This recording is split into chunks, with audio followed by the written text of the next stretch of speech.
Honra para nós podemos estar aqui com os irmãos no domingo pela primeira vez, né?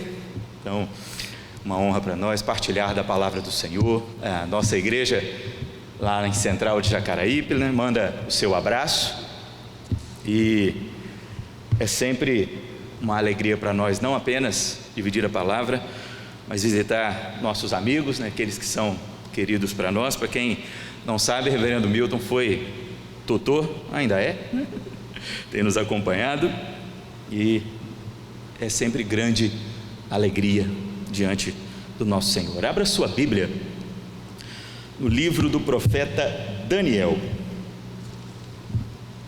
Livro do profeta Daniel, seu primeiro capítulo. Todo o primeiro capítulo do profeta Daniel, qual dividiremos a sua leitura em 3 partes. Iniciarei do verso 1 até o verso 7. Por enquanto, Daniel 1, do 1 ao 7. Assim diz a palavra do Senhor. No ano terceiro do reinado de Jeoaquim, rei de Judá, veio Nabucodonosor, rei da Babilônia, a Jerusalém e a sitiou. O Senhor lhe entregou nas mãos a Jeoaquim, rei de Judá, e a alguns dos utensílios da casa de Deus. A estes levou-os para a terra de Siná, para a casa do seu Deus, e os pôs na casa do tesouro do seu Deus. Disse o rei a Aspenaz, chefe dos eunucos, que trouxesse alguns dos filhos de Israel, tanto da linhagem real como dos nobres, jovens sem nenhum defeito, de boa aparência, instruídos em toda a sabedoria, doutos em ciência, versados no conhecimento, e que fossem competentes para assistirem no palácio do rei, e lhes ensinasse a cultura e a língua dos caldeus. Determinou-lhes o rei a ração diária das finas iguarias da mesa real e do vinho que ele bebia, e que assim fossem mantidos por 3 anos, ao cabo dos quais assistiriam diante do rei. Entre eles se achavam dos filhos de Judá Daniel, Ananias, Misael e Azarias.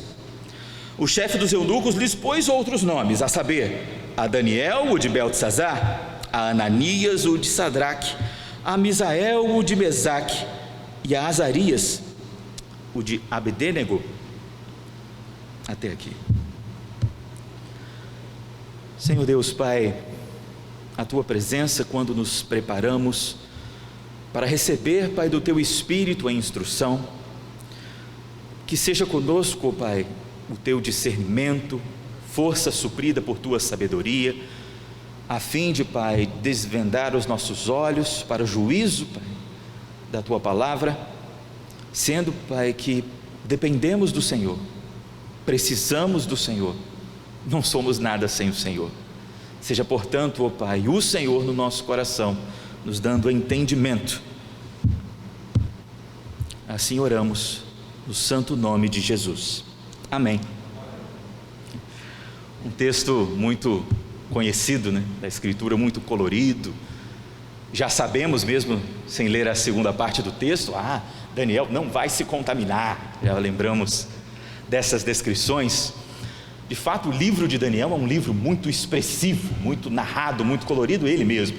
Temos a estátua no próximo capítulo, temos a fornalha de fogo, temos a transformação, experiência extraordinária e assustadora com o rei Nabucodonosor, que comportara-se como um animal antes de entender o seu lugar diante do verdadeiro rei soberano sobre todas as coisas, como ele vai declarar ainda no mesmo capítulo. Vemos mãos escrevendo em paredes, homens desesperados, leões esfomeados a receber também o profeta. É um livro de grandes marcas, de grandes demonstrações. Mas há algo que passa por vezes desavisado, despercebido no meio de tantas marcas. Na verdade, nós também vivemos uma geração de grandes e poderosas marcas. Os famosos memes já ilustram muito isso. É a era da informação, né? Uma geração bem chamativa, de grandes oportunidades. Nunca foi tão fácil estudar, ou seja, o acesso à oportunidade. Nunca foi tão plural, né, o acesso à universidade. Nunca houveram tantas condições para se crescer, ou mesmo no descanso, nas viagens. Nunca foi tão simples e tão fácil conseguir visitar outros países. De fato, é a geração da oportunidade. Muitas coisas têm ocorrido, inclusive em tempos de tanta turbulência e desestrutura como o que temos vivido. Inclusive esta informação e o dinamismo das narrativas sobre este período nos alcançam intensamente, em todo o tempo, em todo lugar. E com tantas e variadas as possibilidades, por vezes, como crianças ainda, distraídos com a pluralidade de opções, com as brincadeiras. É muito fácil, né, uma criança se perder naquilo que está fazendo, esquecer do tempo, esquecer da responsabilidade. Mesmo nós, quando estamos fazendo algo bom, o tempo passa batido, né? Quando é um trabalho penoso, algo difícil, algo complexo, parece que a hora agarra, vai tudo bem devagarinho, né? Demora, a gente quer que chegue logo a hora e não chega, demora a passar. No entanto, quando é um tempo de descanso, quando é um tempo com o nosso cônjuge, quando é um tempo aqui com a minha esposa, passa batido, né? A gente fala, meu Deus, o descanso acabou e nem mal começou, né? Pois é, pastor, daqui a pouco as férias vão acabar e esse vai ser o sentimento. Porque quando estamos envolvidos em algo que gostamos, ficamos distraídos. Somos levados pelo momento. Somos levados pela vida, somos levados pelos projetos, somos levados por nossos planos. E por vezes nisso somos distraídos do que deveria ser para nós prioridade. Queria observar um pouco alguns pontos deste texto tão conhecido, para tratar com os irmãos sobre a nossa firmeza diante do Senhor, sobre o nosso compromisso que já declaramos e professamos assumir publicamente para com o Senhor, e o lugar disso na nossa vida, com a identidade que deve ser. Bom, tal qual o nosso tempo, a Babilônia não é qualquer lugar. Estamos muito acostumados, dentro da perspectiva da Escritura, a entender a Babilônia como a meretriz, como lugar de devassidão e depravação, de altíssima pecaminosidade. E isso tudo, fato, tanto que ela é símbolo deste comportamento e da destituição do gênero humano realmente. No entanto, há alguns pilares que inclusive justificam tal ocasião. Babilônia, na verdade, podemos chamar, como muitos a têm chamado ao longo dos últimos anos, como o berço da ciência moderna. A primeira grande universidade, né, do mundo antigo fora construída pelos cassitas na Babilônia. Medicina moderníssima, mesmo o berço da filosofia, tão famoso por se encontrar e realmente ter grandes representantes do mundo ocidental, na Grécia já ocorria a largo passo nas regiões da Babilônia. A prática romana de absorver em culturas diferentes aquilo que havia de melhor, a modernidade, e romanizar, né, por assim dizer, também já era algo comum, tanto a Babilônia quanto a Pérsia após si. Era um lugar de imensas e grandiosas oportunidades.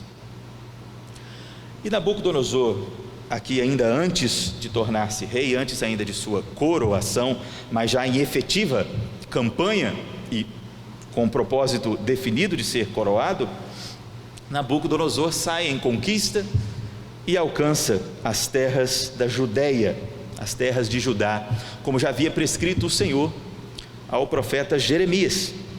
E lá, Nabuco precisa deixar a sua marca. Nós vamos vendo que ao longo dos capítulos, esses primeiros capítulos, Nabucodonosor tem o primeiro, o segundo ano e então o terceiro ano do seu reinado. Os 3 primeiros anos de um rei no mundo antigo eram determinantes. Era como se Nabucodonosor estivesse sendo licenciado, aqui em termos pessoais, estava no seu estágio probatório. Um rei nos seus primeiros 3 anos deveria realizar fatos grandiosos que justificassem a sua coroação, justificassem a sua identidade e compromisso como monarca, por vezes ligado a algo divino, como sua natureza divina, como um representante do seu Deus. Sabemos pelo capítulo 4 que este Deus em questão era Bel. Ele precisava deixar marcada a sua identidade. Bom, e ele começa a tomar algumas prerrogativas na conquista de Judá que procuram marcar essa identidade real e este poder do seu domínio. Ele, em primeiro lugar, segundo o texto já nos informa, ele retira dos utensílios do templo e leva para onde? Para a casa do seu Deus, para a casa do tesouro do seu Deus, prática comum em batalhas do Oriente Antigo, para mostrar que o seu Deus, que o seu povo, que o seu braço é mais poderoso do que o conquistado, que você é superior. A primeira marca foi identificada aqui. Os utensílios da casa do Deus, segundo a visão do rei, do Deus conquistado, foram para a casa do tesouro do Deus conquistador, segundo a perspectiva dos babilônicos. No entanto, nosso texto já diz que fora o Senhor que lhe entregara Jeoaquim e os tesouros e os utensílios. Há propósito aqui, que para ele ainda era desconhecido. E tal qual o costume babilônico, bem como romano, ele manda vir da casa da nobreza de Judá, manda vir da casa real, da realeza, homens sábios, homens doutos em toda a ciência, os homens da corte que são capacitados, treinados para o exercício da sabedoria, para o exercício do governo e da liderança do povo. Estes homens, os melhores entre eles, devem ser trazidos como representantes para assistirem ao rei em conselho. Os homens são naturalmente chamados de magos, não simplesmente por fazerem ritos mágicos, entre outros. Para isso há outras definições, como vão aparecer no livro: feiticeiros, adivinhos, entre outras classificações. A palavra mago em geral, para o entendimento do Oriente, eu vou alocar ela um pouco melhor para nós, seria o sábio. O mago é aquele que consegue interpretar a realidade, entender a realidade, para agir com sabedoria. Esse é o entendimento. Por isso Salomão é tão famoso nos textos não judaicos como um dos maiores magos, ou mesmo já na Idade Média como um alquimista. A ideia de expressar sabedoria e qualidade interpretativa na realidade. E o que vai mudar aqui é a fonte dessa interpretação, a fonte dessa sabedoria. Como a gente vai ver no próximo capítulo, inclusive, é visto que a fonte deste entendimento em Daniel, mago, logo sábio, é o seu Deus. Então Nabucodonosor manda Aspenaz trazer esses jovens que são treinados para isso, que são bem capacitados para isso, e diz para Aspenaz: ensine-os a língua dos caldeus, treina eles, prepara eles por um período de 3 anos. Há, na verdade, uma série de documentos babilônicos da segunda dinastia de Nabucodonosor, como é este rei especificamente, mas também anterior, dizendo como era o treinamento dos magos, como aconteciam, o que os sábios estudavam e quanto tempo demorava esse treinamento. Algo bem verificado, inclusive, do nosso texto: 3 verões, 3 anos de treinamento. Então eles seriam treinados junto com os demais magos em treinamento pelo período de 3 anos, e durante este treinamento eles receberiam rações, como diz aqui o fim do verso, das rações diárias de finas iguarias da mesa real. Bom, quando lemos esse termo, a gente já antecipa um pouco a segunda parte do texto e pensa que Daniel firmemente não vai se contaminar com tais iguarias. O que são essas iguarias que contaminariam o povo? E Daniel precisa recusar-lhes. A palavra aqui expressa, como muitas outras dentro do livro de Daniel, na verdade, alguns capítulos inteiros, não estão escritas no tradicional hebraico bíblico, mas em aramaico, ou caldaico, melhor dizendo. É como se fosse, em diferença bem prática aqui, para que a gente entenda, o português aqui do Brasil e um português de Portugal. O português de Portugal, apesar de usar o nosso mesmo alfabeto, termos palavras bem semelhantes, há algumas palavras que são bem diferentes e não dizemos do mesmo jeito. Se fala um pouquinho mais ritmado. Eu mesmo às vezes coloco a dublagem em português ou uma legenda em português e esqueço de procurar o português brasileiro, né? Que hoje em dia nos streamings está na moda, né? Separar, né? Os dois. Aí começo a ouvir aquela dublagem meio esquisita, falei, amor, errei, dublagem de Portugal, não consigo entender, melhor deixar o inglês por vezes, porque é bem confuso mesmo.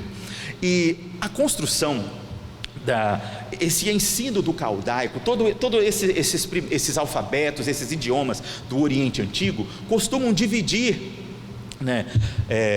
estrutura com um idioma chave, um idioma principal, tipo português, espanhol, esses nossos idiomas, o italiano, o francês, tem um tronco original, o latim.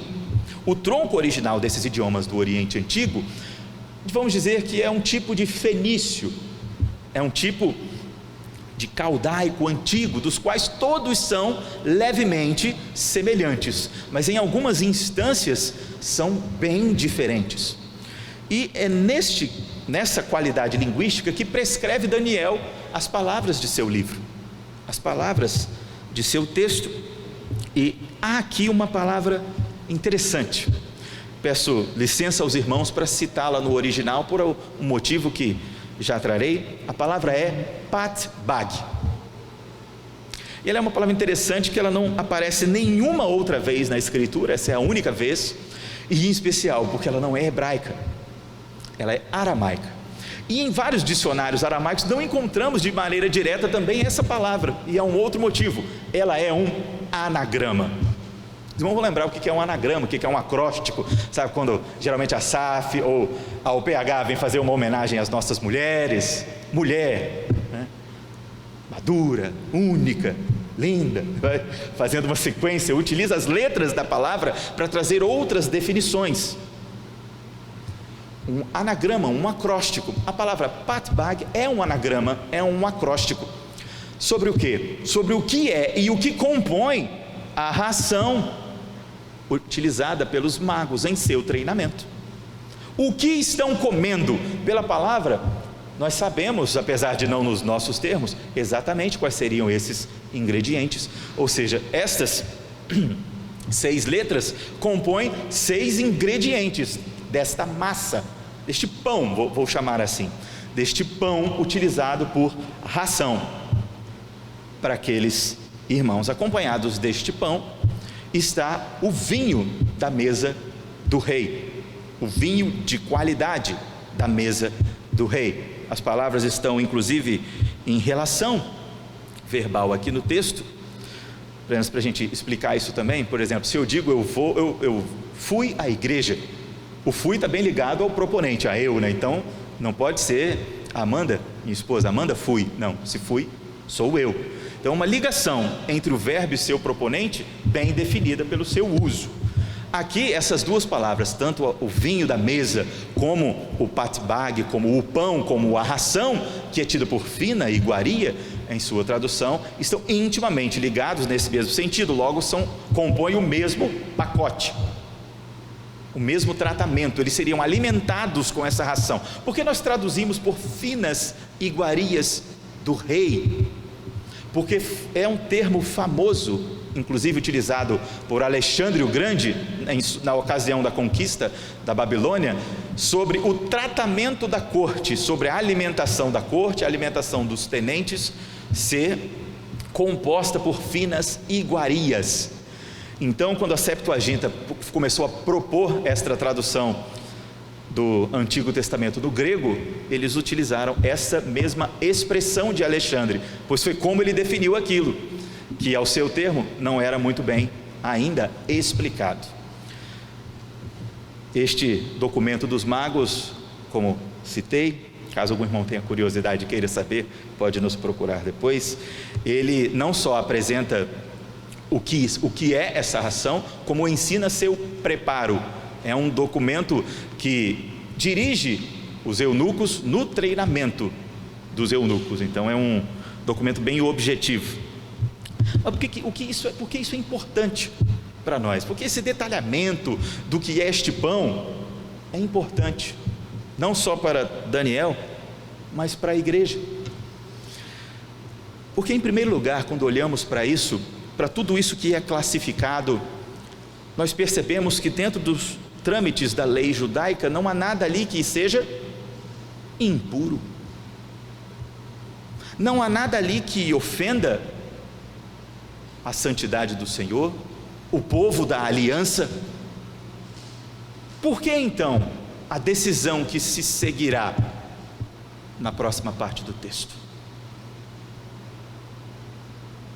Antes ainda, vemos que quando estes meninos, porque é o que eles são, a palavra aqui utilizada para que ele trouxesse alguns dos filhos de Israel, que é uma palavra para rebentos, denota não apenas descendência, mas juventude. Essa é uma palavra utilizada inclusive no texto de Provérbios, para falar daquele jovem que está se tornando homem, daquele jovem que está recebendo o ensino, o amparo da lei como base de vida, como acontece inteiramente no livro de Provérbios. O jovem no caminho da vida, recebendo instrução de seus pais, para que se case com a sabedoria e não com a loucura. Ou seja, aquele jovem expresso aqui na palavra, é de onde devem vir estes que serão preparados, que serão treinados.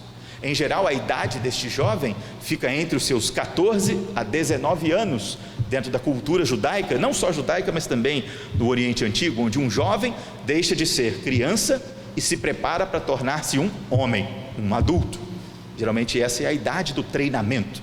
Então, em larga possibilidade, seria a idade destes meninos, de Daniel, de Ananias, Misael e Azarias, entre seus 14 e 19 anos. Muitos pesquisadores alocam em média a idade de 16. Não temos como exatamente saber, mas faz sim grande sentido. Então, estes jovens que estão sendo levados para assistirem ao imperador, para assistirem ao rei, farão uso dessa dieta e deste treinamento durante 3 anos, e uma segunda marca é imposta sobre eles: seus nomes são alterados. Algo também comum no Antigo Oriente, a importância e a relevância de se receber um nome. É comum também uma pessoa, principalmente uma pessoa pública, receber mais de um nome, um de nascença, que define o que se é, um por título, que define o seu ofício, a sua função, ou como é reconhecido realizando este ofício.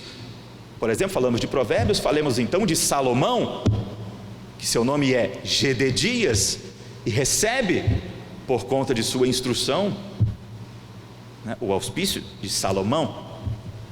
Em como vemos ao longo da Escritura isso acontecendo várias vezes, porque segundo o ditado inclusive babilônico, é a coroa do nome que define a coroa da vida. Logo, o que isso quer dizer? O seu nome é o seu destino, o objetivo de tal ditado. E ele pega os nomes destes meninos e os modifica, porque quando dá-se o nome a alguma coisa, você mostra domínio sobre aquela coisa. Por isso que é tão comum. Você fez uma cidade na antiguidade, qual o nome da cidade? O seu nome, porque mostra seu comando, seu domínio. Quando você domina uma cidade, você renomeia ela, porque mostra a sujeição, mostra que você domina sobre ela. Não por acaso Adão põe nome nos animais, para mostrar que ele está sujeitando e dominando sobre a criação, prerrogativa da aliança, está cumprindo a aliança. Os nomes não são sagrados, tanto nós não utilizamos mais esses nomes, mas mostra em prática real Adão sujeitando e dominando, como é comum, né, em todo o Oriente Antigo. Adão já estava trabalhando na aliança. Então ele marca, Nabucodonosor marca o domínio sobre o povo conquistado em primeira mão, levando os utensílios para o templo, e em segundo lugar, mudando o nome deles, para inclusive significado semelhante. A proposição é literal, Daniel, ou seja, a justiça que é trazida, que é recebida de Deus. Colocado o nome para Beltesazar, o julgado, ou seja, aquele que obteve justiça de quem? De Bel. Inclusive é pego a mesma qualidade do nome que apontava para um lugar, para o nosso Deus, e aponta-se para outro lugar, subjugando, marcando domínio, como havia feito também com os utensílios do templo. E após tudo isso, estes homens serão treinados e tomarão das finas iguarias da casa real. Neste primeiro momento nós conhecemos a Babilônia, eles estavam conhecendo a Babilônia e por ela sendo sublimados. Mas essa perspectiva muda com a segunda parte do texto. Veja comigo, a partir do verso 8 agora até o 16. Resolveu Daniel firmemente não contaminar-se com as finas iguarias do rei, nem com o vinho que ele bebia. Então pediu ao chefe dos eunucos que lhe permitisse não contaminar-se. Ora, Deus concedeu a Daniel misericórdia e compreensão da parte do chefe dos eunucos. Disse o chefe dos eunucos a Daniel: tenho medo, do meu senhor o rei, que determinou a vossa comida e a vossa bebida. Porque, pois, veria ele o vosso rosto mais abatido do que os dos outros jovens da vossa idade? Assim poríeis em perigo a minha cabeça para com o rei. Então disse Daniel ao cozinheiro-chefe, a quem o chefe dos eunucos havia encarregado de cuidar de Daniel, Ananias, Misael e Azarias: experimenta, peço-te, os teus servos 10 dias, e que se nos deem legumes a comer e água a beber. Então se veja diante de ti a nossa aparência e a dos jovens que comem das finas iguarias do rei. Segundo vires, age com os teus servos. Ele atendeu e os experimentou 10 dias. No fim dos 10 dias, a sua aparência era melhor. Estavam eles mais robustos do que todos os jovens que comiam das finas iguarias do rei. Com isso, o cozinheiro-chefe tirou deles as finas iguarias e o vinho que deviam beber, e lhes dava legumes. Até aqui por enquanto. Resolveu Daniel firmemente, completamente decidido, convicto a fazer o quê? A não contaminar-se com a ração diária do rei. A palavra aqui traduzida por contaminar, ela em várias outras ocasiões na Escritura aparece como marcar. Por exemplo, a ideia sim de contaminação, quando você é marcado ou pelo sangue, ou marcado pelo pecado, marcado pela impureza, essa palavra também está lá. No entanto, também marcado por proteção, ela também aparece, porque isso tem a ver com a identidade que é marcada, a identidade que é recebida por um breve período de momento ou não. Por exemplo, um nazireu é marcado pelo seu voto, e ele está o oposto de contaminado, né? Uma vez que não o tenha quebrado, ele está separado para Deus, exclusivo de Deus, santificado ao Senhor. A palavra marcado aparece ali. Daniel não queria ser marcado pelo que ali estava sendo construído. Nós vimos já que o propósito do rei era marcar sua vitória, era marcar o seu domínio, era marcar o seu governo. Pelo nome, pela construção de uma nova identidade sob os auspícios de Aspenaz no treinamento dos magos, ensinando-lhe nova língua a que se dirigiriam ao rei. Pelos utensílios do templo, todo o objetivo da coroa babilônica era marcar tais jovens, definir um destino diferente. Mas resoluto em si mesmo, junto com seus amigos, estava Daniel a não ser marcado assim. E ele pede a Aspenaz, veja como lemos, pediu ao chefe dos eunucos que lhe permitisse não contaminar-se. Como é a igreja frente ao pecado? Nós devemos ser enérgicos, não há negócio aqui. Caso a contaminação fosse realmente tão profunda e nefasta, Daniel pediria essa autorização, negociaria essa possibilidade, ou manteria-se firme, como já se mantiveram em outras ocasiões, ainda no mesmo livro, ante aquilo que não deveriam fazer. Daniel vai até Aspenaz, pede para não se contaminar-se, e diz o texto que Deus concedeu a Daniel misericórdia e compreensão da parte de Aspenaz, que temia receber represálias. O rei determinou, é decreto, é marca proposta pelo soberano.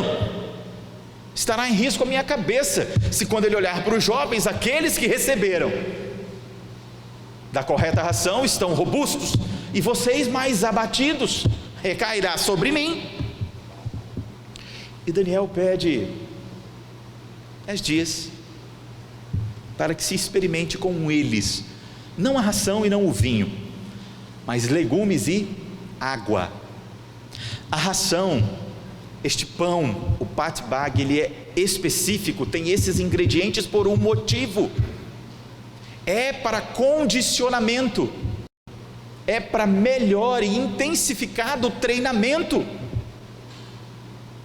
por isso chamado ração, como também finas iguarias, é engenharia alimentar a fim de progredir de maneira mais rápida, de maneira física, literalmente mesmo, bem como em qualidade e disposição mental, aquestes magos que estão sendo treinados.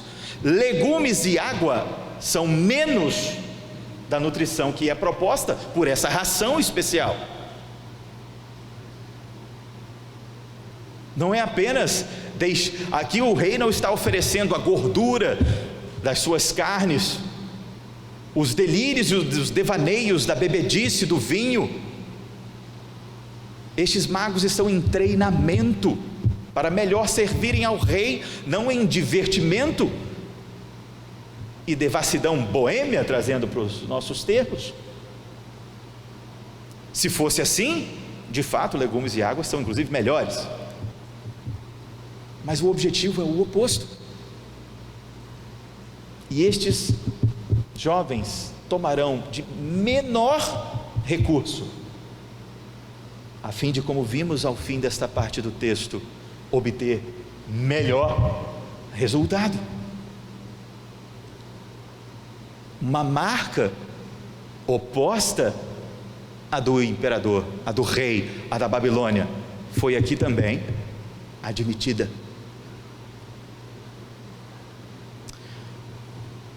E o que isso tem a ver com a igreja? Não nos são oferecidas rações, não estamos na Babilônia, mas estamos na vida da fé, no progresso da vida com Cristo, tendo sido feitos nele filhos de Deus, e o nosso propósito, a marca da nossa identidade, é esse compromisso.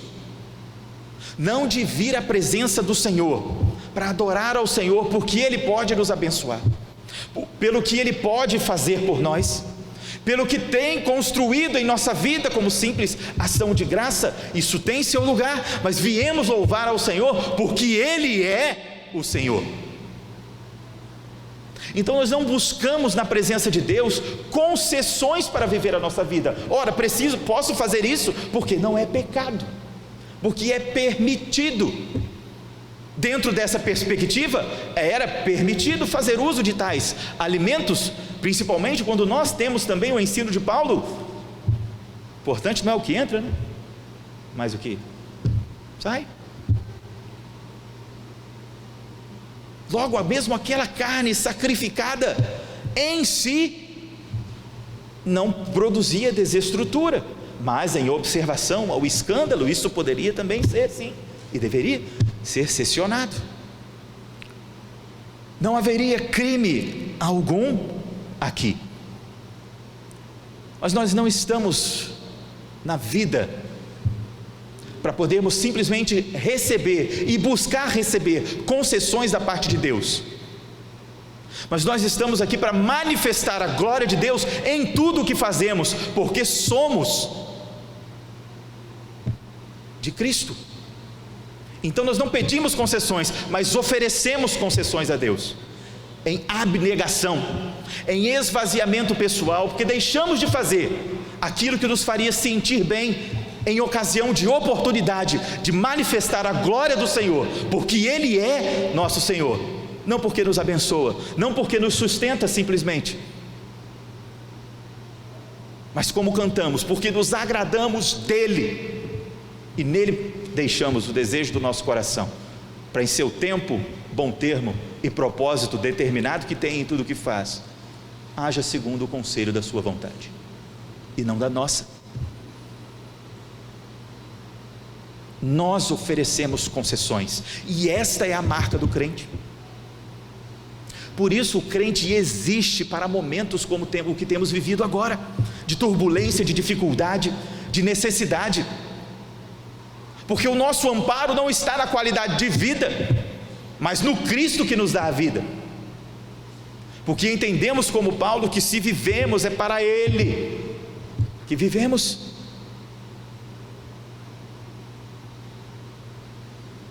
Estes jovens, em risco e despreendimento também, em total abnegação, abriram concessão de si mesmos para manifestar a identidade do Senhor.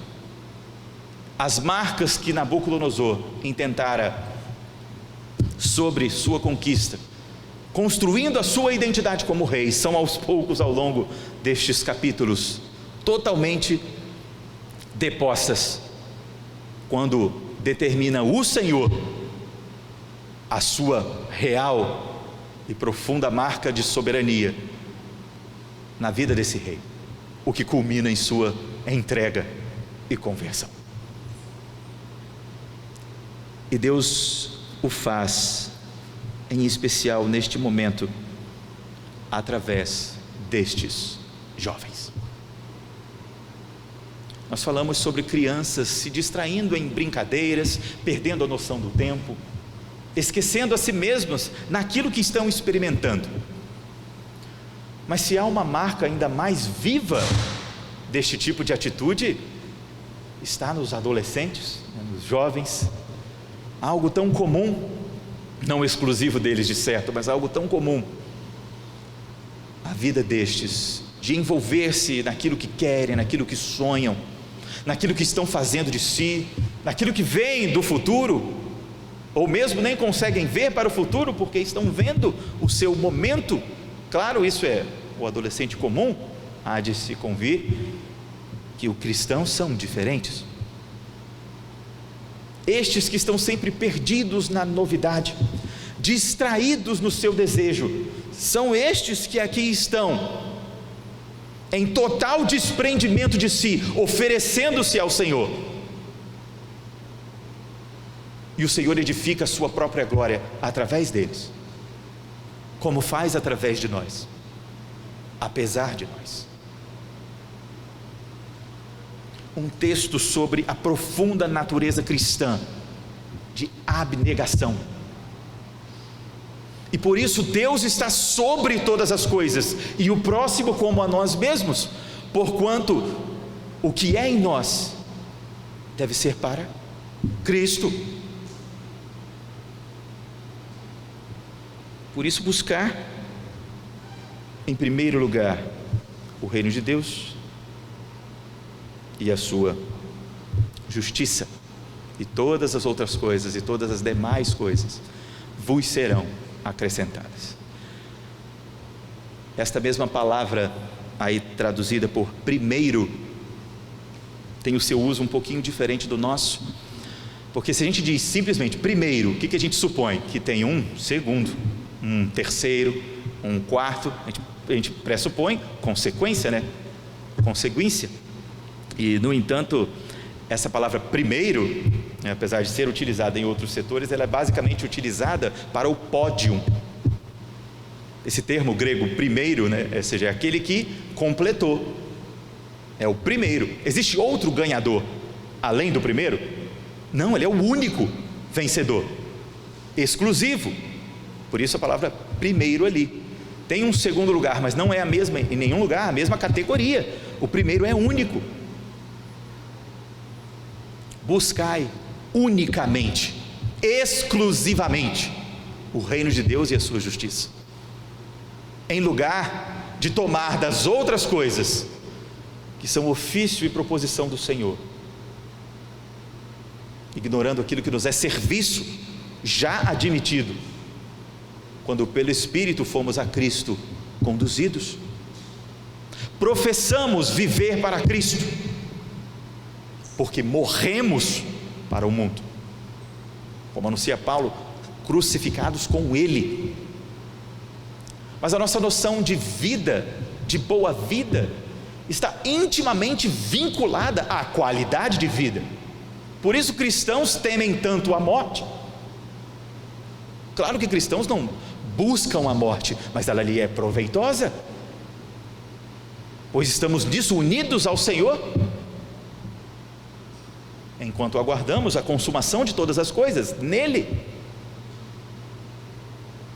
Não buscamos a morte porque vivemos o serviço dele, admitidos por ele, vocacionados e nele sustentados. Mas para nós viver é viver bem. E se queremos ser abençoados, nos sentimos abençoados porque a nossa qualidade de vida está sendo prolongada. Não à toa encontra tanto espaço na nossa realidade a teologia da prosperidade, a bonança desta vida.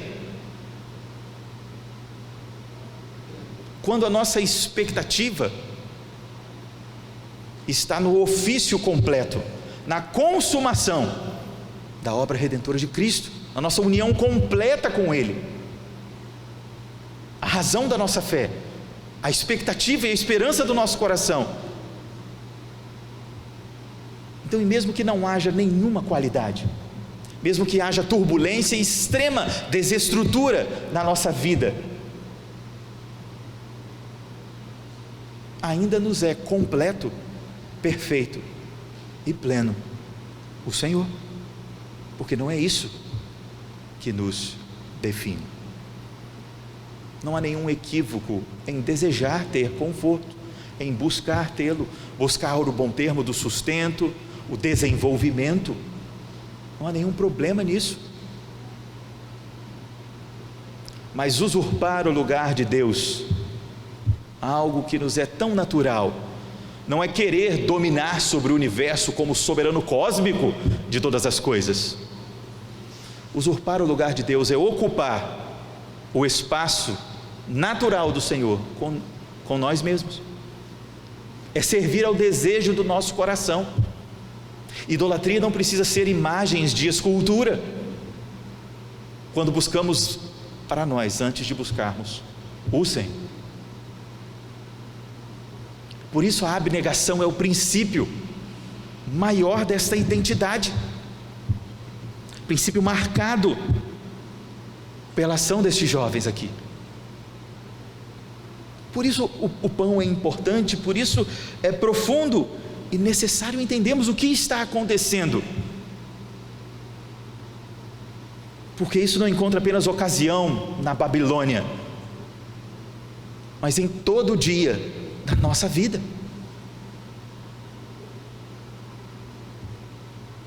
Muitas coisas extraordinárias acontecem nestes textos, na Escritura, e elas nos tomam, elas nos marcam. Queremos experimentar este extraordinário, queremos viver a intensidade deste extraordinário, e como não?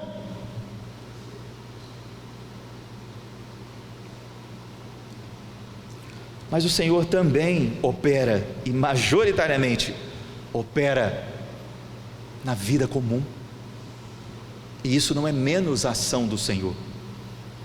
Gosto de usar como exemplo o apóstolo João, que os céus se abrem para ele, e de maneira intensa, incrível, ele vê os sinais das últimas coisas, recebe palavra poderosa da boca de Cristo sobre o porvir, é tomado pelo Espírito, experiências marcantes, incríveis. Quem não gostaria de passar por isso?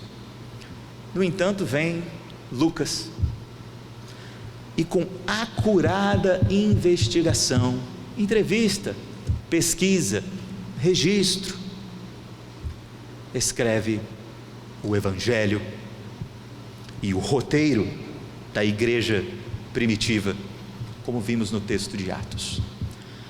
Qual dos dois é mais inspirado do que o outro? Qual dos dois textos é mais bíblico ou mais verdadeiro na palavra de Deus? Não há diferença. A ação extraordinária de Deus não é superior à ação ordinária de Deus,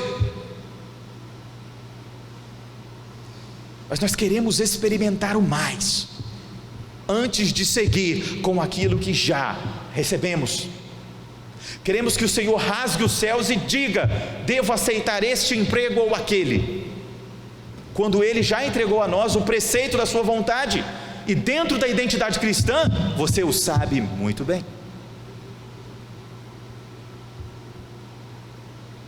Porque no fim isso também está vinculado ao quê? Ao desejo do coração, a nossa vontade, ao que queremos para nós, as concessões que queremos receber, antes daquelas que devemos conceder. Esse é o eixo da vida do cristão. O resultado do comportamento destes jovens fora que todos aqueles que seriam conduzidos com as rações, com aquele treinamento, fossem agora conduzidos com legumes e água, porque eles estavam mesmo utilizando de algo inferior, mais preparados, mais robustos, melhores, dentro do prazo de 10 dias. Muita gente ao longo da história tem chamado isso de jejum de Daniel, fazer 10 dias em legumes. Nós sabemos o que significa jejum, qual o seu propósito de consagração, de santificação, de abster-se do material em prol do espiritual, do sustento que vem do Senhor. Ora, indiferente a essa perspectiva, o propósito direto da ação destes jovens fora marcar-se em separado, em oposição à marca que estava intentada a ser edificada sobre eles por parte da Babilônia. E obtiveram sucesso porque o Senhor concedeu misericórdia e compreensão. O sucesso não veio do seu desprendimento, não veio daquilo que fizeram, mas do Senhor. E o verso 17 até o 21 assim encerra: ora, A estes 4 jovens Deus deu o conhecimento e a inteligência em toda a cultura e sabedoria, mas a Daniel deu inteligência de todas as visões e sonhos. Vencido o tempo determinado pelo rei para que os trouxessem, o chefe dos eunucos os trouxe à presença de Nabucodonosor.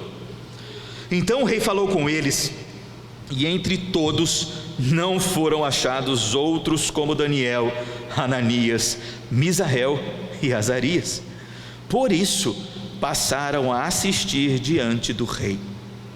Em toda a matéria de sabedoria e inteligência sobre o que os reis lhes fazia perguntas, os achou 10 vezes mais doutos do que todos os magos e encantadores que havia em todo o seu reino. Daniel continuou até o 1º ano do rei Ciro. Por que tão plural? Segundo essas perspectivas, romanas e babilônicas, por que fazer uso das outras culturas, dos outros pensamentos? A ideia é crescer intensamente na pluralidade do conhecimento, na profundidade e abrangência da ciência, aproveitar tudo que é bom, mas em uma nova marca e uma nova identidade, a Babilônia, a babilônica. Estes jovens passariam por um período de 3 anos de treinamento, para então passarem a assistir na casa real, onde passariam por mais 3 anos de acompanhamento, de novo como uma espécie de estágio, para alcançarem a mesa real, a mesa do conselho real. Ou seja, até que eles alcançassem a mesa, demoraria ainda mais um tempo.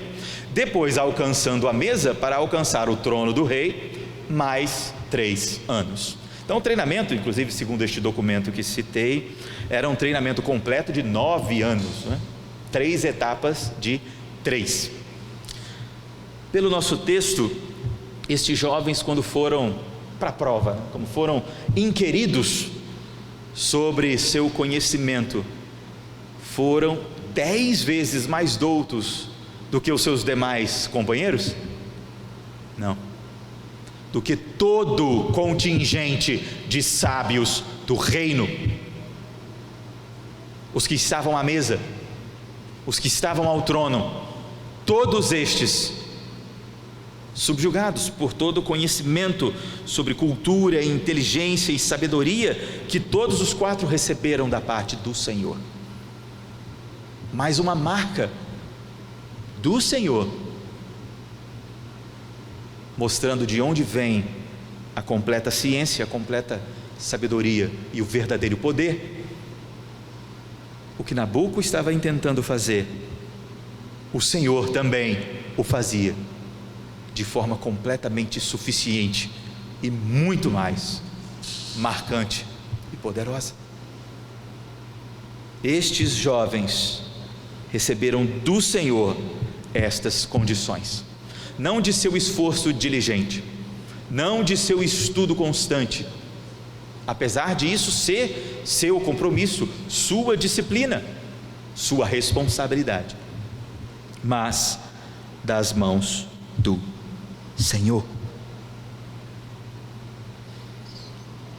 E por isso já passaram a assistir na casa real, já estavam à mesa do rei.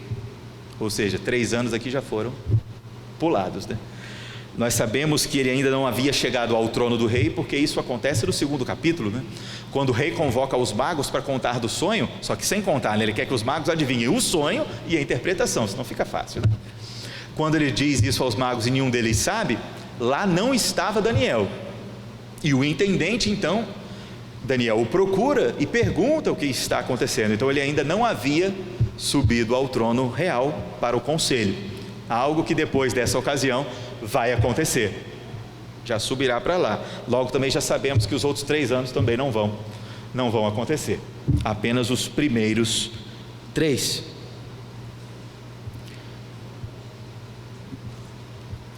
Não apenas neste texto, mas em todo o livro, marca crucial da ação destes jovens expressamente na ação de Daniel, é a de total abnegação. E nós temos um exemplo muito mais significativo do que Daniel, pois aquele, mesmo sendo o próprio Deus, não usurpa ser como Deus. O Senhor Jesus, em completa e total abnegação, se humilhou, tornou-se homem, respondendo sobre a própria carne aquilo que deveria ser nosso, sem pecado, sem injustiça,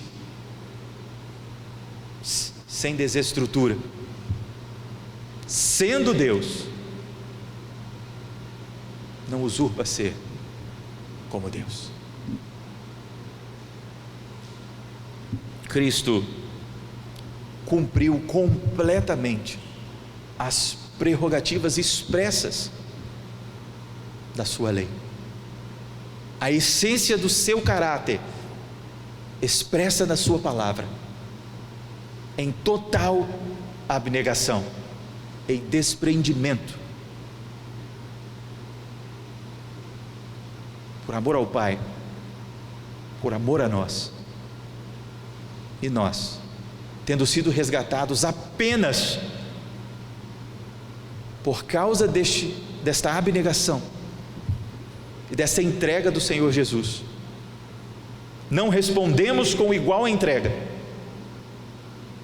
mas com desejo pessoal, com intento pessoal. Estamos constantemente sujeitos a nós mesmos. Não somos escravos do pecado, não mais, somos remidos no sangue do Senhor. Mas enquanto não experimentarmos a completa união com Cristo, propósito da sua obra redentora, glorificados nele, estaremos constantemente sujeitos. E é nele que nos fortalecemos, é no desprendimento pessoal, na entrega a ele, no cuidado dele, é que amadurecemos, é que somos aproximados em completa intimidade com ele, somos por ele fortalecidos, e então capacitados nisso, regenerados do Espírito, convertidos por ele, damos o primeiro passo no progresso do caminho da fé. Mas é um caminho, esta é a ignição. Precisamos experimentar do Senhor, trilhar este caminho, progredir com Cristo, e não enchermos as fileiras das igrejas com cristãos de 40 anos novos na fé. Há necessidade de conhecimento, para quanto mais o conhecemos, quanto melhor o reconhecemos e entendemos o seu lugar, entendemos nisso o nosso lugar, a nossa completa dependência e necessidade, e expressamos isso em abnegação, em entrega, como assim também fez Jesus.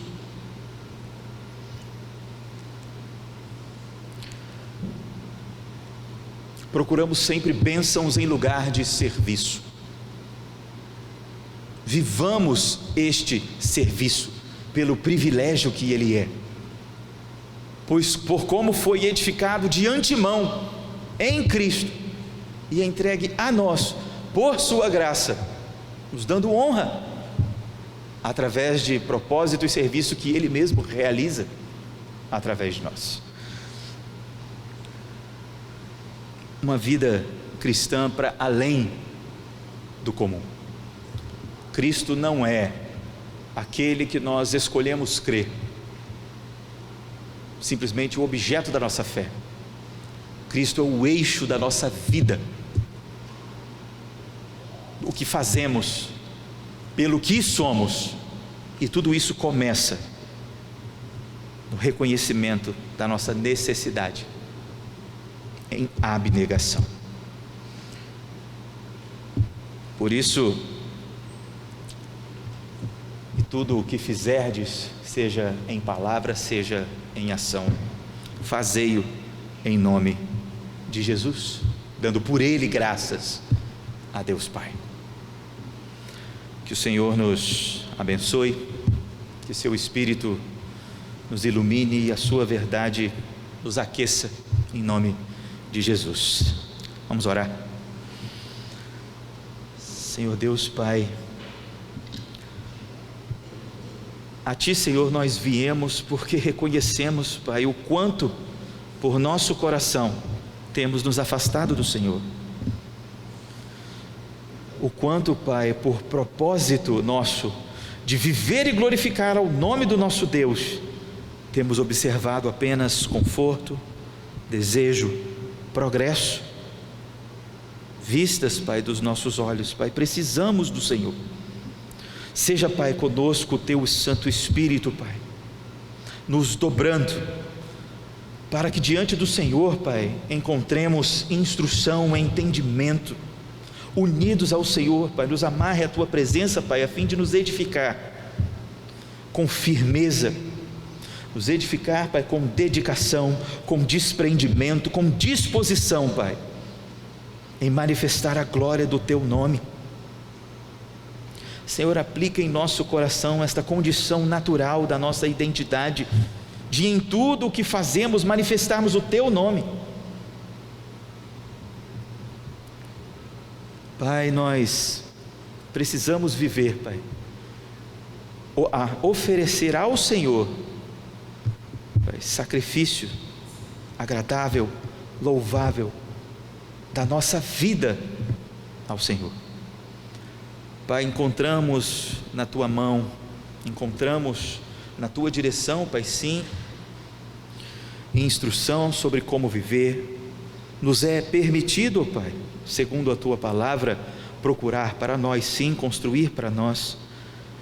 Mas seja, Pai, o Teu Espírito no nosso coração, nos dando entendimento, para não nos condenarmos naquilo que aprovamos, Pai, a fim apenas de satisfazer o nosso desejo. Mas porquanto fazendo em nós, Pai, ser o nosso desejo a Tua vontade, realiza em nós, Pai, o Teu querer. É o que pedimos e oramos, no santo nome de Jesus. Amém.